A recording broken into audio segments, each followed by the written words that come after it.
St. Ignatius Loyola gives us rules for thinking with the church. In those rules, there's a rule 13 that says that to be right in everything, we ought to always hold that the white which I see is black, if the hierarchical church so decides it. That's worth unpacking. That's really worth thinking about. So let's unpack it. St. Ignatius Loyola, first of all, is a fantastic saint, right? He's an excellent saint, and I think that he's not just a saint somewhere from, centuries ago and not much good to us now. I think he really is the saint for our day. I think he gives us so much to understand the interior movements, what's going on interiorly, self-reflection, even some sense of self-determination. I mean, self meaning that I'm going to work and cooperate with God's grace to really become that person that God made me to be, right?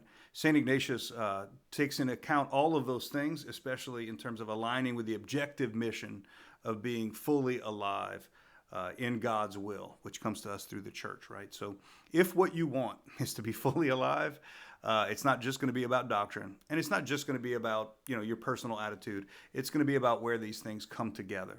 And I think Rule 13 of the Rules for Thinking with the Church do exactly that. First of all, it's worth examining our kind of current world in which we believe that there is no more important freedom than the freedom to determine what you believe for yourself. For you to go out, do some studies, think about things hard enough, and just decide for yourself what you're going to believe, especially when it comes to religion. Freedom of religion is everything.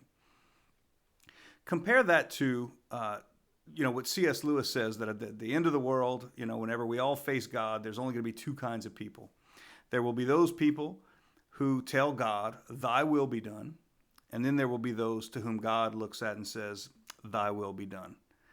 That to me says a whole lot about, in condemnation maybe of our overemphasis on our freedom to believe whatever it is that we feel inclined to believe, right? St. Ignatius comes from a time in which the church felt very confident in going around and, asking anybody if they were suspicious that this person had the wrong beliefs, of asking someone if they believed the right thing, and if they didn't, to punish them as if it was, a civil law like any other kind of law out there. We don't live in that kind of world today, but there has been a time when people did live that way, and St. Ignatius comes from that time during the Protestant Reformation. He himself got in trouble for people thought he believed things that he didn't believe, and he had to stand up for himself and straighten everything out. So he lived in that world in which religion was forced on people in a sense, right? So he comes from a different time, right? Most definitely comes from a different time. There's a different kind of paradigm with all that, and also a different paradigm in terms of ecclesiology, right? So in terms of if you can believe whatever you want to believe, right? If you want to be like these French existentialists and say that, I am before I am something, right? So I get to kind of decide for myself and determine for myself what I am. If you want to think that way, I guess go ahead. But St. Ignatius certainly thought that the church's role in the world was to be a corrective force, was to be a force for good in the world that would help form and shape and mature us into the people of God that we were always meant to be. The good thing about St. Ignatius, though, is that we can read one little thing that he says, and like a lot of other saints before him, you might stop there and say that's all we have, so we have to kind of understand on our own what he meant.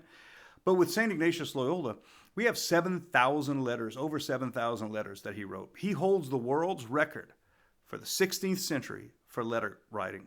He wrote more letters than anybody else during his lifetime, right? Than anybody else in the whole world. So that gives us a whole lot of material to work with. So some of the things he wrote in his letter shine some light on this Rule 13 that might help us understand it a tiny bit better with maybe a little bit of nuance. So some of what I'm going to say is going to come from those letters that he wrote. So let's begin by talking about how he sees that we live our lives according to three kinds of obedience. The first obedience he's going to sometimes refer to as an external obedience of the body, right? So, for example, somebody says that you need to walk over there, and so you do. You walk over there, and you don't really even have a choice. You don't think about it. You don't really even decide to walk over there. You just do. And that external obedience is not much, according to St. Ignatius. That doesn't count for a whole lot. Next is an obedience of the will, where you really tell yourself, no, I'm determined to be this way. I'm determined to complete this task, right? So you've applied your will to whatever has to happen. Finally, there's an obedience of understanding.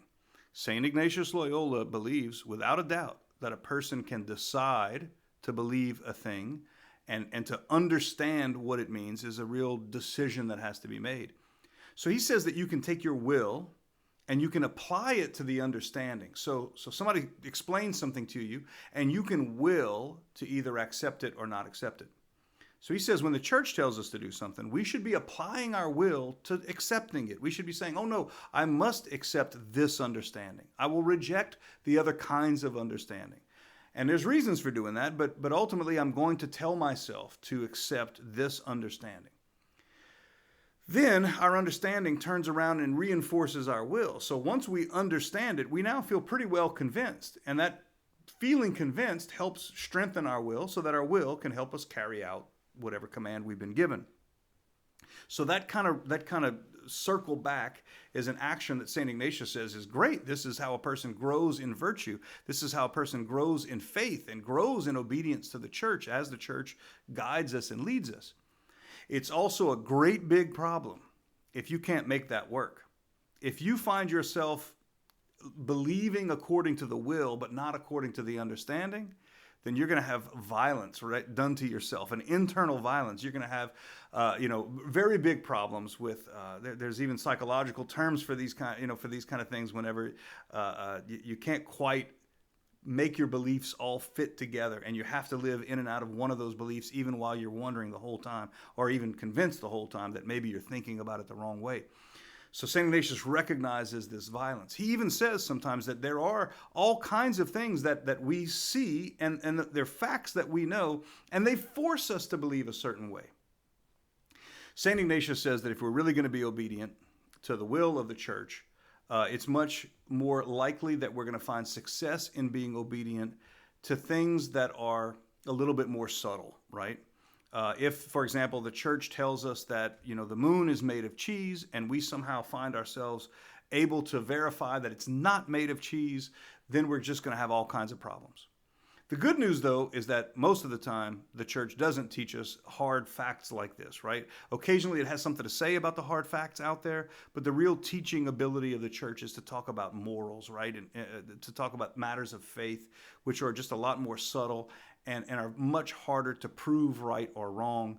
And so obedience to what the church says is usually going to be something that we should be able to handle that, right? We should be able to find ourselves able to let ourselves be convinced of the truths of the church, okay?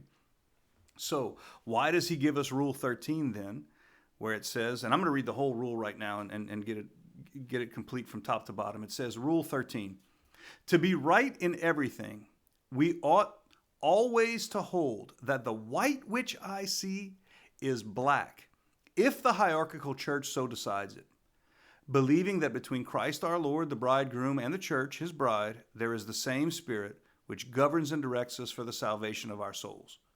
Because by the same Spirit and our Lord who gave the 10 Commandments, our Holy Mother, the church, is directed and governed. It's that first line that causes most people problems, but the second part of it, I think, justifies it. The first line is, to be right in everything, we ought always to hold that the white which I see is black, if the hierarchical church so decides it. Okay, how do we resolve this? How do we make any kind of sense of this? It seems like he's giving us this kind of conditional understanding of being obedient. In other words, as long as there's no facts that are forcing us, we might be able to use our will to help our understanding, and really come to a full and complete and utter belief in what the church says. But sometimes it's conditional on there are no facts that force us not to believe what we're being told, right? And this is true not only for the hierarchical church, but also for a Jesuit who's living in a house and his superior tells him to do something, whatever. So this hierarchical church for a Jesuit has another kind of dimension, another kind of set of layers. So how do we make sense of this? Well, first of all, I think that the church typically teaches stuff which are much more of the subtle nature. Okay, the subtle nature of the church doesn't tell us that we must believe the moon is made of cheese. Okay, it just doesn't do that. Talks much more about faith and morals and all that kind of stuff. So his 13th rule could very well be something like hyperbole. So an exaggeration, like if I catch a fish this big and I tell you that the fish was this big, that's an exaggeration. If I catch a fish this big and I say, man, I caught a fish, he was as big as a house, that's hyperbole. You're not expected to believe that the fish was as big as a house. However, you're not allowed to you're not expected to believe that the fish was small, right? If I tell you I caught a fish, he was as big as a house, you should think of the biggest fish of that species of fish that you can catch, right? Or at least one of the biggest ones.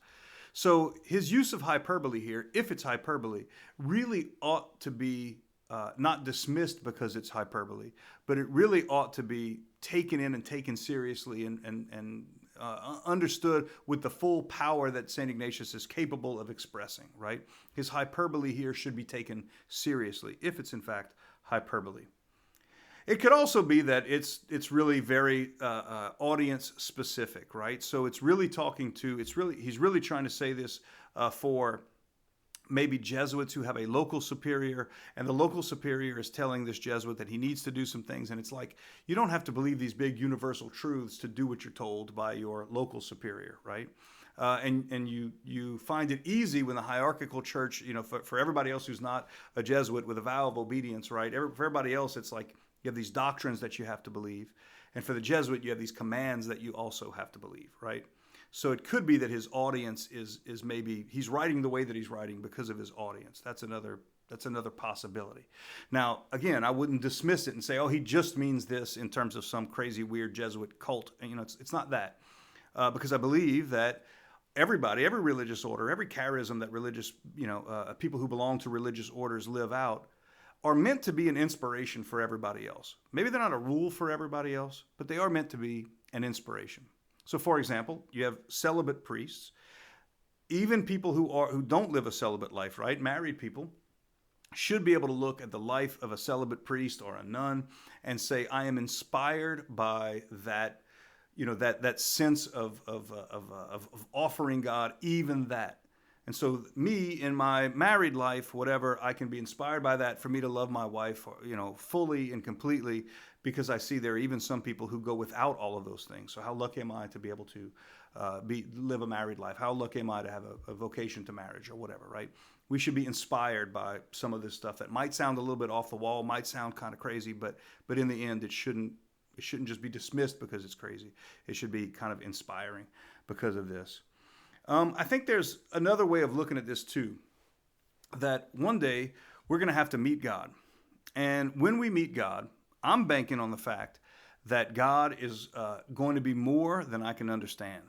God is going to be more powerful than I'm going to find comfortable. God is going to be a lot that I do not immediately comprehend and say, oh yeah, sure, now I have God figured out. The beatific vision for me is something I can completely just soak up and take in. I don't think that's how it's going to happen. In fact, I think God is going to be a lot more than we can handle and understand. And a lot of it's going to be, okay, I need to align my will with the will of God in complete and in completeness. And the more my soul is ready to do that, the better off I am. So even here on earth, obeying things that don't seem to make sense to me might still be good practice for when I meet the God that doesn't completely make sense to me. When I meet the God that is beyond my comprehension, right? I want to be able to look at God and live. And the only way that I think I'll be able to look at God and live is to be docile, right? To be receptive, to be able to say, whatever you say, God, if I see something I think is white and you say it's black, I should be ready to just say, okay, you're God, you win. I should be able to say that. And so practicing that here on earth is a good practice, right? It actually helps your soul be in a better place. And that's really what St. Ignatius is most concerned with. He's not first concerned with, are you correct? Are you materially correct in your beliefs? Well, as important as that is, and he's saying that the reason you're going to be obedient to the church's teachings is so that you can be right in everything, right? I don't think that's totally hyperbole, to be right in everything. That's the reason why you're going to believe what the church teaches. But even if something about this is all screwy, I'm still going to meet God one day. And I'm going to have a heart prepared to meet him and prepared by the church. The church will have done me a favor by humbling me, by preparing my soul to accept what it says as true. I don't want to meet God and say, God, I think you're going to be pleased with me because I was so good. I figured it all out while I was on earth. I don't think that's the way I want to stand in front of God when I meet him, right? I'd much rather say, God, I'm yours. I'm completely, absolutely, utterly yours. That's what St. Ignatius wanted for us. I hope you want it for yourself. If not, pray. Ask God for the grace to be able to have that kind of obedience which forms our souls to be able to meet God and to be happy when we meet him. Amen.